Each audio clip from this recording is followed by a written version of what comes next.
नमस्ते बच्चों, महन ऑनलाइन क्लासेज में आपका हार्दिक स्वागत है। और मैथ का टॉपिक पढ़ रहे थे। कल आपने बहुभुज पढ़ा था, आज पढ़ते हैं त्रिभुज के बारे में, इसकी परिभाषा और इनके प्रकार। कौन कौन से प्रकार होते हैं, भुजाओं के आधार पर कौन से होते हैं, कोणों के आधार पर कौन से होते हैं, और फिर उनके बारे में पढ़ते हैं। ठीक है, तो पहले तो इसकी डेफिनेशन, आकृति कैसी होती है। ये तीन भुजाओं से घिरी हुई बंद आकृति को क्या कहते हैं? त्रिभुज कहते हैं। तीन भुजाओं से घिरी हुई बंद आकृति को त्रिभुज कहते हैं और इनको ए बी सी द्वारा दर्शाया जाता है। ठीक है, और जैसे कोई भी ट्रायंगल है उसको आप दर्शाते हैं त्रिभुज को तो स्मॉल ऐसे ए बी सी, तो ये आपका त्रिभुज हो गया ए बी सी। और इसमें जो ये है कैपिटल अक्षरों में लिखे हुए हैं या दो भुजाएं जिस बिंदु पे मिलती है उनको शीर्ष कहते हैं। तो इसके शीर्ष हैं आपके कैपिटल ए और बी और सी, ये तीन शीर्ष। कल आपको कोण के बारे में बताया, ये इसमें तीन कोण होते हैं त्रिभुज। कोण ए, कोण का सिंबल होता है, और फिर कोण बी और कोण सी, ये तीन कोण। और इसमें तीन ही भुजा होती है, ये तो कोण हो गए। फिर भुजा, भुजा कौन कौन सी है, जैसे ये बी और सी, ये तीन। कल इनके अवयव के बारे में बताएं, इसमें विकीर्ण 0 होता है तो इसके अवयव कल आपको बताया था, भुजा प्लस कोण प्लस विकीर्ण, तो ये हो गया आपके 6। ठीक, और इसमें शीर्ष अवयव में नहीं आता, ये त्रिभुज। इसकी परिभाषा आपको पहले बता दी, तीन भुजाओं से घिरी हुई बंद आकृति, इसे कहते हैं तीन भुजाओं से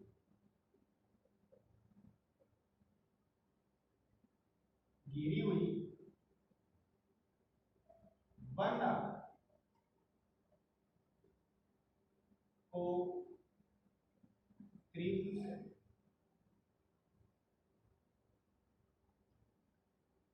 ये परिभाषा। इसके बाद में तीन कोण होते हैं, कल आपको ये बताया था तीनों कोणों का योग कितना होता है, कोण ए प्लस कोण बी प्लस कोण सी बराबर 180। तीनों कोणों का योग 180। अब कई बार क्या होता है, दो कोण आपको पता है, तीसरा कोण निकाल सकते हैं। जैसे आपको दे रखा है कोण ए बराबर 20 डिग्री और कोण बी बराबर 80 डिग्री, तो कोण सी का मान ज्ञात कीजिए। कोण सी का मान ज्ञात कीजिए, ये आप सूत्र लगा सकते हैं। कोण ए प्लस कोण बी प्लस कोण सी बराबर, इसमें मान रखेंगे तो दो कोण दे रखे हैं, तीसरा नहीं देते हैं, उसको ऐसा कैसा रख लो। जैसे आप यहाँ रखेंगे कोण ए का मान 20 डिग्री प्लस 80 डिग्री, बी का मान प्लस कोण सी बराबर कितना हो गया 180 डिग्री, तो कोण सी आ जाएगा 180 माइनस का 100 बराबर कितना हो गया 80। कोई भी आपको दो कोण दे रखे हैं, तीसरा कोण निकाल सकते। अब क्या होते हैं, इनके भुजाओं में संबंध होता है। अब ये त्रिभुज है ए बी सी, ठीक है, इनके बाद में ये ए शीर्ष है, उसके समूह भुजा को स्मॉल ए द्वारा दर्शाते हैं, बी है उसके स्मॉल बी, सी है उसमें स्मॉल सी दर्शाते हैं। अब इन तीनों भुजाओं में एक संबंध होता है। किसी भी त्रिभुज में देखिए क्या होता है, किसी भी त्रिभुज में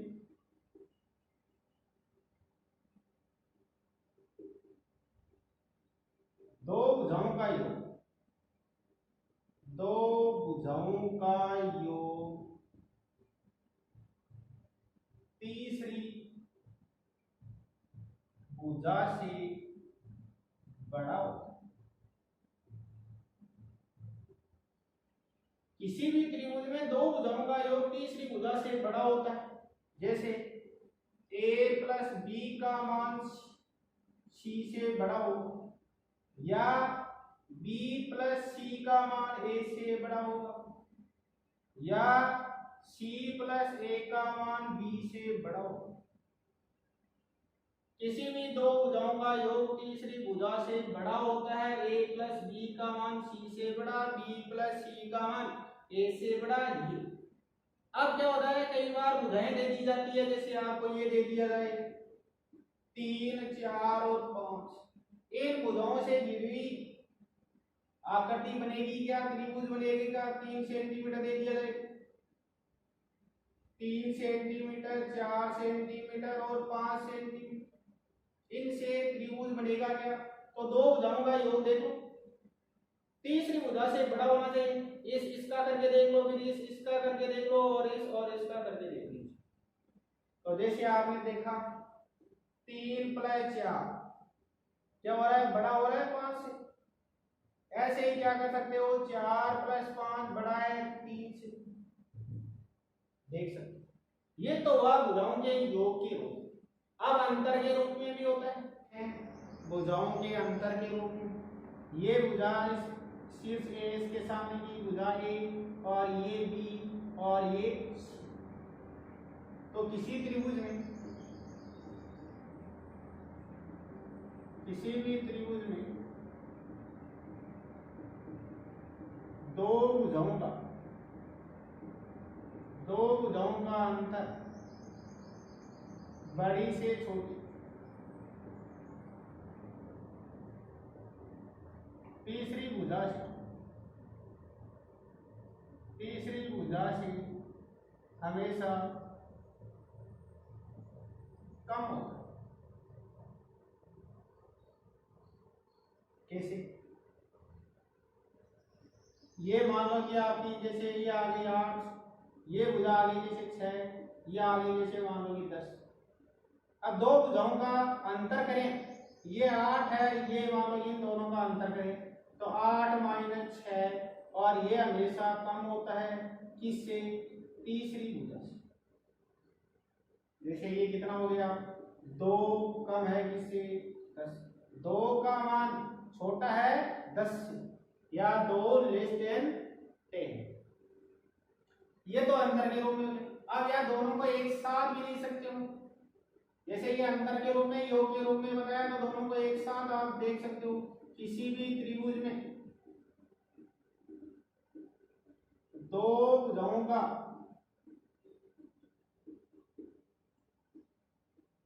योग तीसरी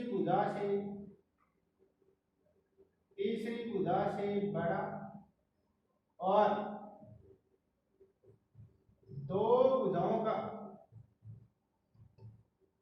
अंतर का मान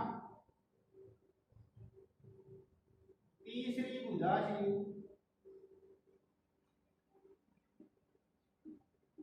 भुजा से कम होता है। इन दोनों को एक साथ लिख सकते हो। जैसे a + b का मान बड़ा है c से, और a - b का मान क्या होगा, छोटा होगा किससे, c से। ये आप अंतर के रूप में देख सकते हो। इसके बाद हम देखते हैं त्रिभुज के प्रकार। त्रिभुज के प्रकार कौन कौन से हैं, भुजाओं के आधार पर और कोणों के आधार, दो भागों में उनको बांटा है। तो देखते हैं त्रिभुज, दो हो गए, पर एक तो हो गया आपके कोणों के आधार,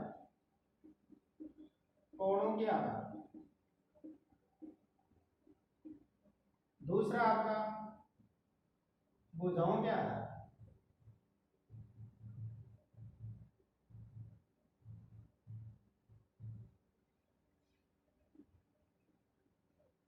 कोणों के आधार पर कौन कौन से हैं, पहला आपका न्यून कोण,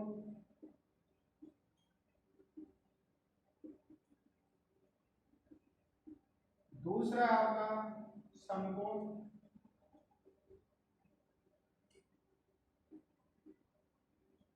तीसरा है अधिक कोण।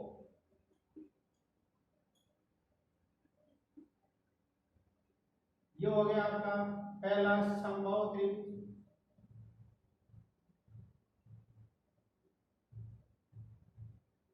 दूसरा समद्विबाहु,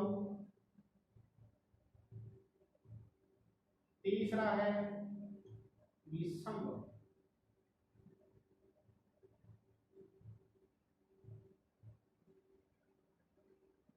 तीन प्रकार तो कोणों के आधार पर, तीन हो गए भुजाओं के आधार पर। अब कोण, न्यून कोण त्रिभुज, इसके बाद बारे में पढ़ते हैं। तो न्यून कोण, ऐसा त्रिभुज जिसमें तीनों कोण न्यून कोण हो, ऐसा त्रिभुज जिसमें तीनों ही कोण क्या हो, न्यून कोण त्रिभुज कहलाता है। जैसे ये ए और ये बी और ये सी, ये मान लिया कि 60 है, ये 50 है और ये 70 है।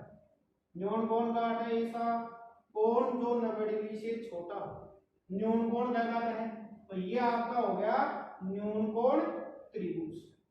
तीनों कोण क्या हो, 90 से छोटे हो। अब क्या होता है, न्यून कोण त्रिभुज में दो कोणों का योग हमेशा तीसरे कोण से बड़ा होता है। वही भुजा के आधार पर, जैसे दो भुजाओं का योग तीसरी भुजा से हमेशा बड़ा होता है, तो इनमें भी वही होता है। दो कोणों का योग तीसरे कोण से हमेशा बड़ा होता है। समकोण त्रिभुज में ऐसा त्रिभुज जिसमें एक कोण समकोण हो, 90 डिग्री हो, ए और बी और सी। अन्य दो हमेशा इसमें न्यून कोण होते हैं। और 90 डिग्री से अन्य दो कोणों का योग है ए और सी का बी के योग के बराबर है। समकोण त्रिभुज में दो न्यून कोणों का योग समकोण के बराबर होता है। अधिकोण त्रिभुज में ऐसा त्रिभुज जिसमें एक कोण अधिक कोण हो, अधिकोण त्रिभुज कहलाता है। जैसे मान लिया कि 110 है, ये कितना हो गया 30 और ये 40। अधिकोण त्रिभुज में दो न्यून कोण होते हैं अधिकोण त्रिभुज में, और एक कोण अधिक कोण का अर्थ है 90 डिग्री से बड़ा कोण होता है, उसको अधिक कोण कहते हैं। ये दो न्यून कोणों का योग अधिक कोण से हमेशा छोटा आएगा। ये हो गया आपके कोण के आधार पर तीन प्रकार, भुजाओं के आधार पर।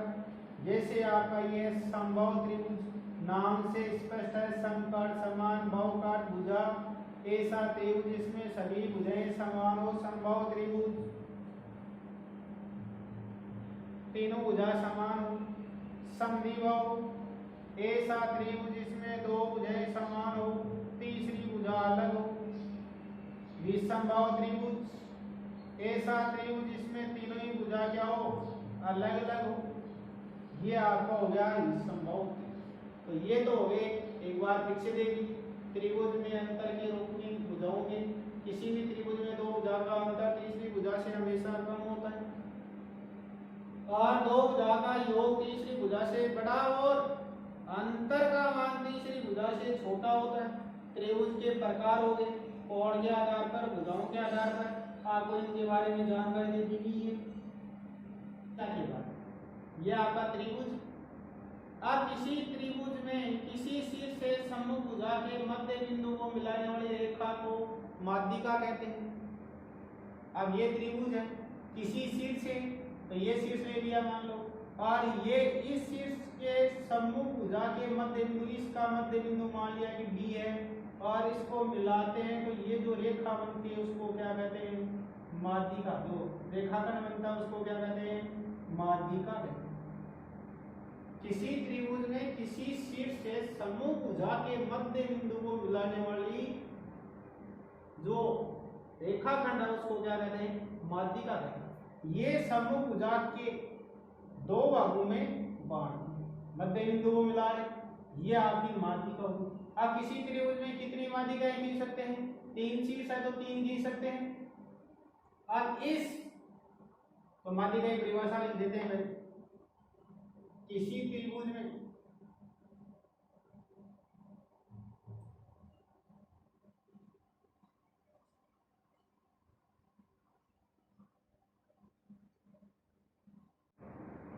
पहले तो इसकी परिभाषा, किसी त्रिभुज में किसी त्रिभुज के शीर्ष के सम्मुख भुजा के मध्य बिंदु को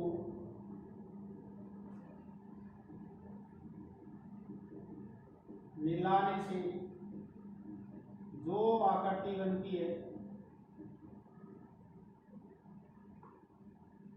जो रेखाखंड बनता है, उसको माध्यिका कहते हैं। जैसे ये त्रिभुज आ गया, ये ए, ये बी और ये सी। आप किसी त्रिभुज में किसी शीर्ष से सम्मुख भुजा के मध्य बिंदु को मिलाते हैं, जो रेखाखंड बनता है उसको माध्यिका कहते हैं। ये शीर्ष है, इसके सम्मुख भुजा है, इसके मध्य बिंदु ये आ गया डी, तो इसको मिला देते हैं तो ये आपकी माध्यिका बन गई एडी। एडी क्या आपकी माध्यिका। और किसी त्रिभुज में तीन माध्यिकाएं आप खींच सकते हैं। ए शीर्ष से आपने ये बनाई, ऐसे आप बी शीर्ष से बना सकते हो। ये बिंदु आ गया मान लो कि ई, और ऐसे आप सी से खींच सकते हो, ये आ गया एफ। किसी त्रिभुज में किसी शीर्ष से सम्मुख भुजा के मध्य बिंदु को मिलाते हैं, माध्यिका कहते हैं। एक त्रिभुज में तीन माध्यिकाएं आप खींच सकते हैं, और तीनों माध्यिकाएं जिस बिंदु पे मिलती है उसको आप उस त्रिभुज का क्या कहते हैं, केंद्रक कहते हैं। केंद्रक कहते हैं। अब ये माध्यिकाएं किसी त्रिभुज में जो केंद्र है, और इसको आपने ओ नाम दे दिया। तीनों माध्यिकाएं जिस बिंदु पे मिलती है उसको केंद्र कहते हैं। केंद्रक माध्यिका को हमेशा 2:1 में विभाजित करता है, 2:1। जैसे ये आ गया AO अनुपात OD, और ये हमेशा 2:1। माध्यिकाएं केंद्रक को या केंद्रक माध्यिकाओं को 2:1 में विभाजित करता है। यह आ गई त्रिभुज में माध्यिका। अब माध्यिकाओं का योग हमेशा परिमाप से, त्रिभुज के परिमाप से क्या होता है, कम होता है। यह आप सब देख सकते हैं। जैसे त्रिभुज का परिमाप, तीनों भुजाओं का योग ए बी बी सी ए, ये त्रिभुज का परिमाप हो गया। और ये हमेशा ज्यादा होता है माध्यिकाओं के योग से, AD प्लस BE और प्लस C। किसी त्रिभुज में माध्यिकाओं का योग त्रिभुज के परिमाप से कम होता है। ये हो गई त्रिभुज के माध्यिका। इसके बाद में समबाहु त्रिभुज में, समबाहु त्रिभुज में हमेशा तीनों माध्यिकाएं समान लंबाई की होती।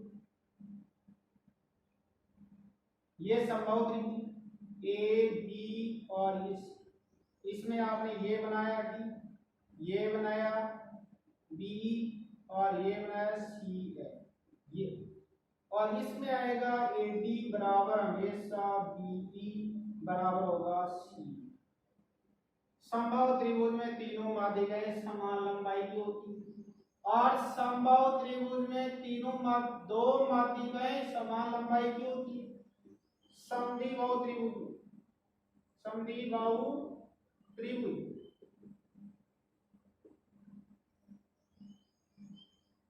ये भुजा और ये भुजा समान है और ये भुजा अलग है, तो ये दो भुजाएं, दो माध्यिकाएं क्या होगी आपकी, समान होगी। ये मान लिया आपने डी, ये ABC,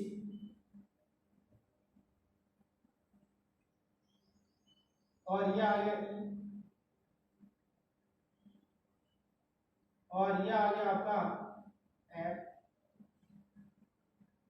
दो माध्यिकाएं इसमें समान लंबाई की होगी, इसमें तीनों माध्यिकाएं समान लंबाई की होगी, और इस समबाहु त्रिभुज में तीनों ही माध्यिकाएं अलग अलग लंबाई की होती है। ये माध्यिका हो गई। और माध्यिकाओं का प्रतिच्छेद बिंदु जिस बिंदु पे मिलती है उसको कहते हैं त्रिभुज का केंद्रक। तो ये तो आपको माध्यिका के बारे में जानकारी होगी, 2:1 में विभाजित करता है। और साथ ही हो गई क्या, त्रिभुज का परिमाप माध्यिकाओं के योग से हमेशा ज्यादा होता है। इसके बाद में पढ़ते हैं त्रिभुज का, अरे वो काट लो अब दूसरा बारे में हो यार, वो एक तो बना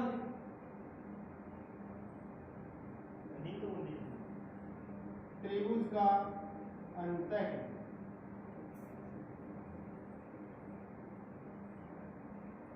किसी त्रिभुज में कोण का समद्विभाजक जिस बिंदु पे मिलता है उसको कहते हैं अंतःकेंद्र।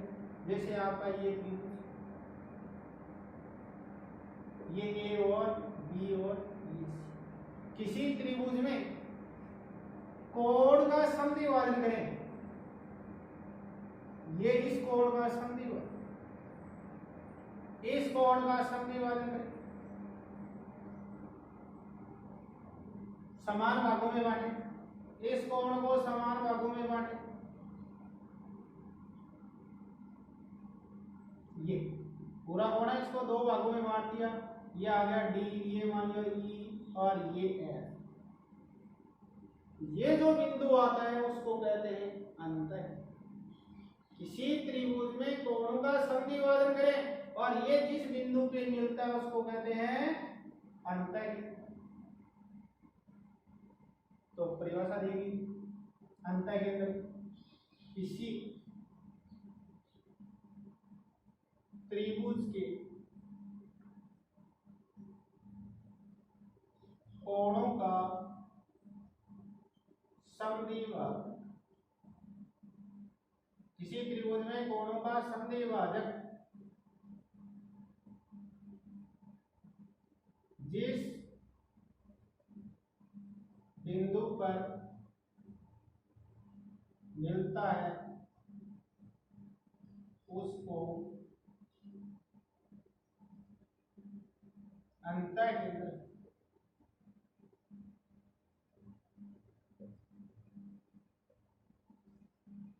ये आपका हो गया त्रिभुज का अंतर।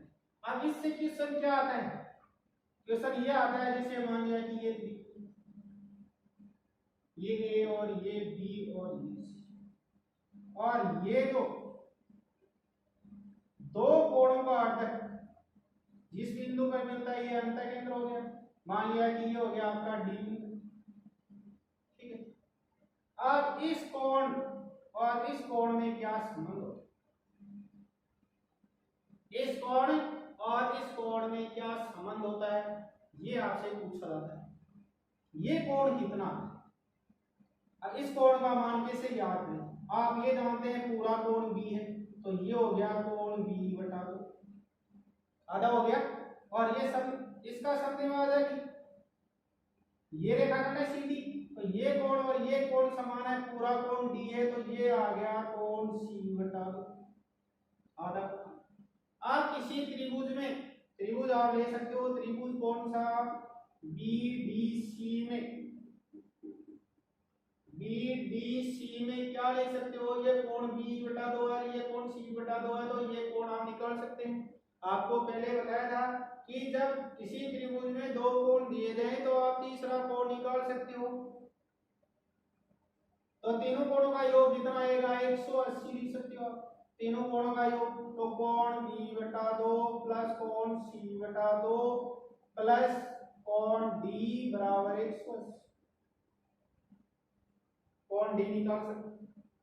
अब कोण डी क्या आएगा? कोण डी का मान आएगा 180 डिग्री माइनस कोण बी बटा 2 प्लस कोण सी बटा 2, इनको एक साथ लिख।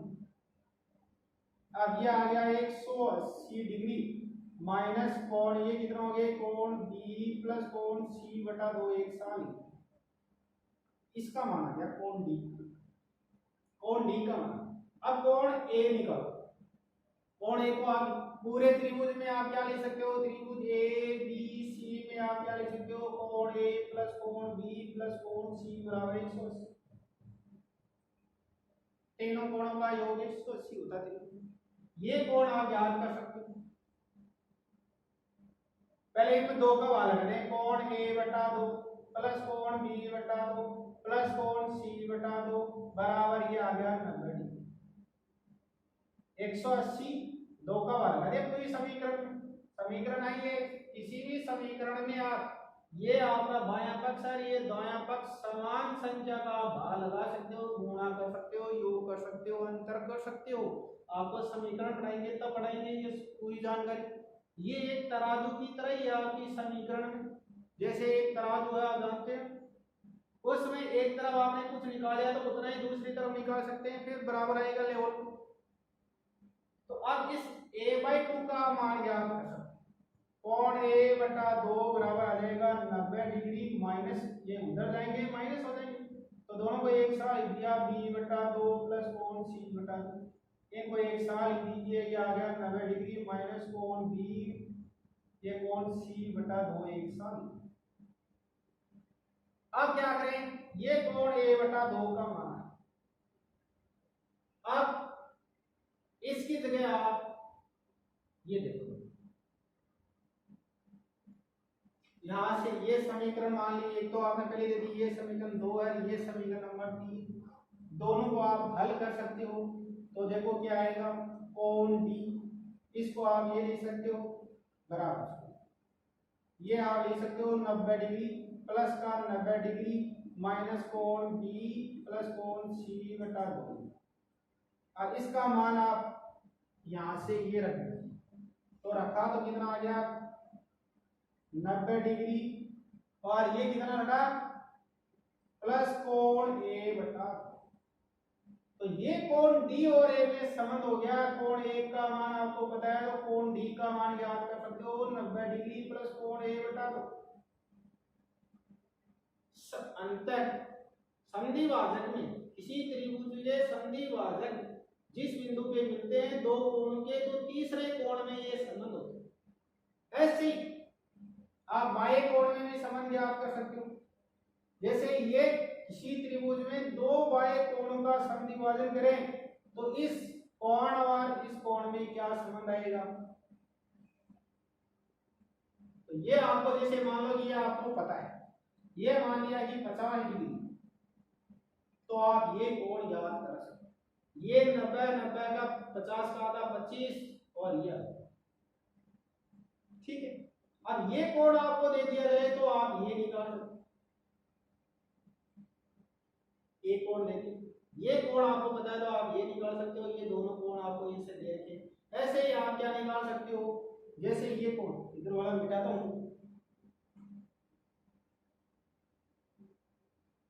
किसी त्रिभुज में दो कोणों के बहिष कोणों के आर्धक जिस बिंदु पे मिलते हैं, जैसे ये कोण पूरा इसका आधा किया, इसका आधा किया, इस कोण और इस कोण में क्या संबंध है, तो ये कोण होता है 90 डिग्री माइनस कोण ए बटा, याद कर सकते, ये कोण आप आसानी से निकाल कैसे कैसे, जैसे ये निकाला वैसे ये हल हो जाएगा।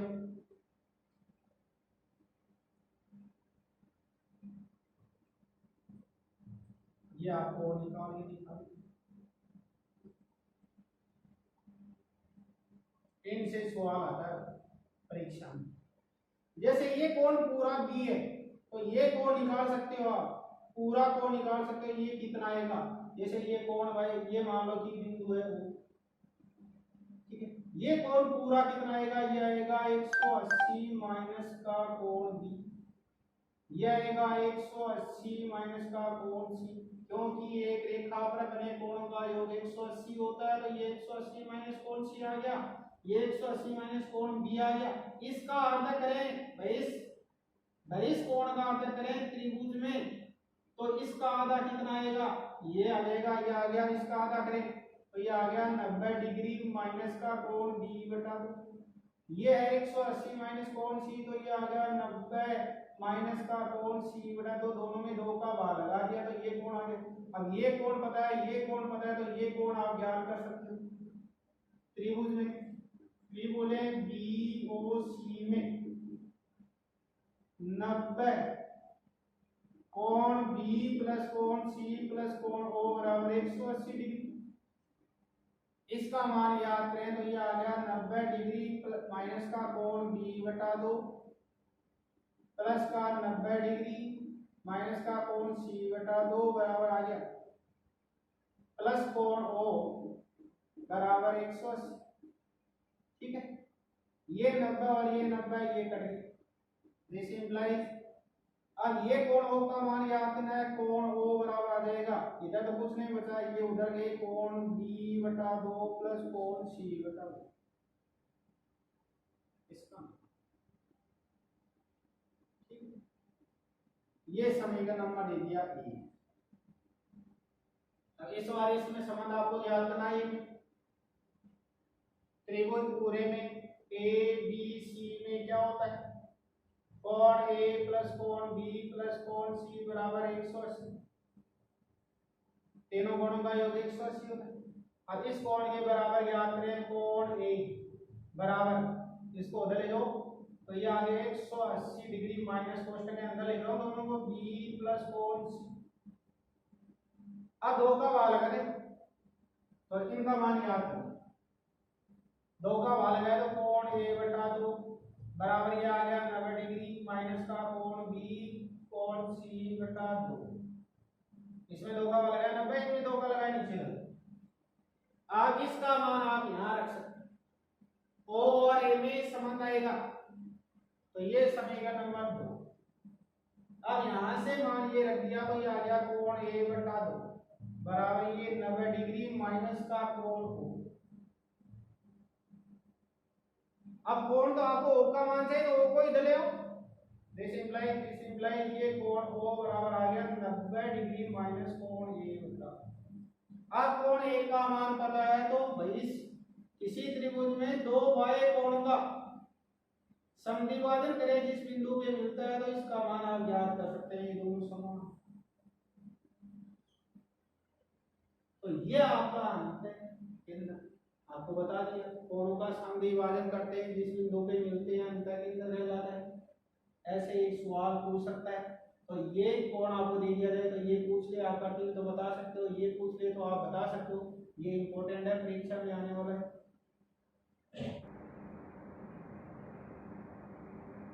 इसके बाद में त्रिभुज का लंब,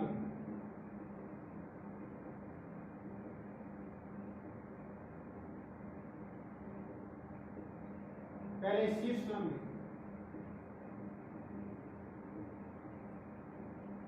शीर्ष किसी त्रिभुज में किसी शीर्ष से सम्मुख भुजा पर डाला गया लंब शीर्ष लंब कहलाता है। ये आपका त्रिभुज, ये ए और बी और सी, यहां से आप लंब डालते हैं, ये बिंदु बी पर मिलता है तो एडी आपका शीर्ष लंब कहलाएगा। एडी क्या कहलाएगा, शीर्ष लंब। तो इसकी परिभाषा आप देखेंगे, किसी त्रिभुज में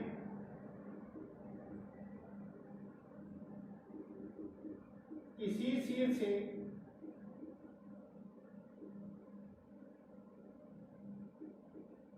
सम्मुख भुजा पर डाला गया लंब शीर्ष लंब।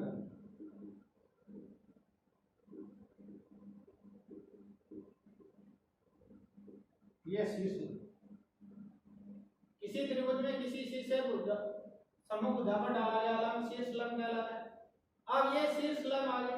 अब त्रिभुज में तीन शीर्ष लंब आप गिन सकते हो, यहां से लंब डालो, यहां से लंब डालो। अब ये जिस बिंदु पे मिलते हैं उसको क्या कहते हैं, लंब केंद्र। किसी त्रिभुज में तीनों शीर्ष लंब जिस बिंदु पे मिलते हैं उसको क्या कहते हैं, शीर्ष लंब कहते हैं। और समबाहु त्रिभुज में शीर्ष लंब कहाँ होगा, अंदर होगा त्रिभुज के अंदर। ये लंब डाल दिया आपने, ये लंब डाल दिया, ये लंब डाल दिया, ये शीर्ष अंदर होगा। समबाहु त्रिभुज में अंदर होगा, समद्विबाहु में कहाँ होगा,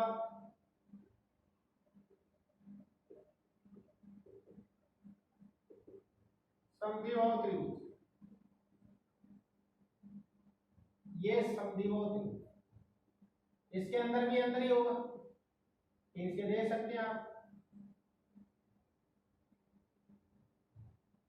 ए बी सी, ये डी आ गया, ये ई आ गया, ये एफ आ गया, तो ये लंब है, ये लंब है और ये लंब है, ये बिंदु।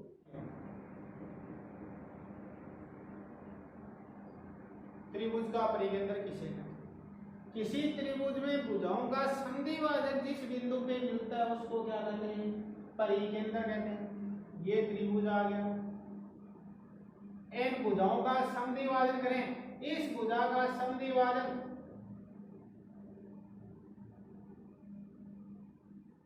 या लंब अर्थक खींचें।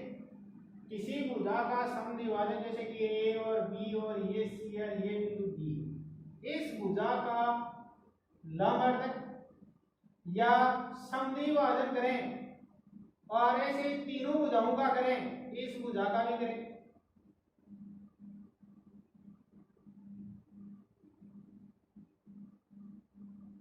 ऐसे इस भुजा का करें। ये जिस बिंदु पे मिलते हैं उसको कहते हैं त्रिभुज का परिकेंद्र। किसी त्रिभुज में तीनों भुजाओं का समद्विभाजक या अर्धक खींचें तो ये जिस बिंदु पे मिलते हैं उसको कहते हैं परिकेंद्र। तो इसकी परिभाषा ले लीजिए त्रिभुज का परिकेंद्र। किसी त्रिभुज में तीनों भुजाओं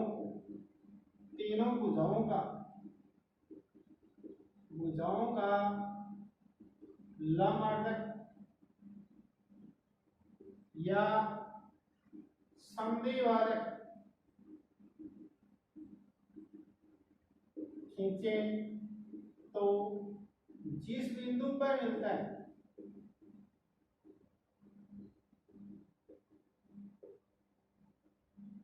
उसको त्रिभुज का परिकेंद्र।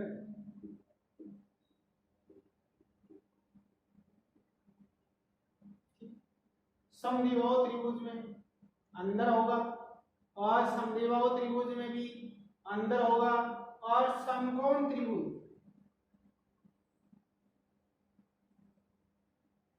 इसका अर्थ खींचे, इसका अर्थ खींचे, इसका अर्थ खींचे। ये क्या होगा, कर्ण का हमेशा मध्य बिंदु आएगा। समकोण त्रिभुज में परिकेंद्र हमेशा कर्ण का मध्य बिंदु होता है। इस भुजा का भैया ये कोण क्या है, समकोण है, ये समकोण त्रिभुज।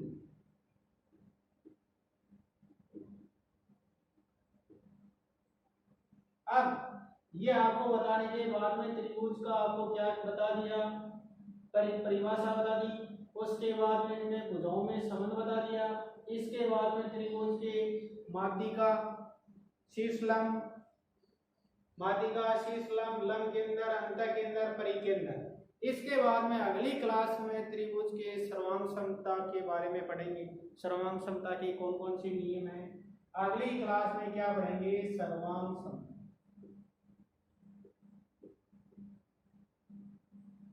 ये टॉपिक अगली क्लास में। धन्यवाद।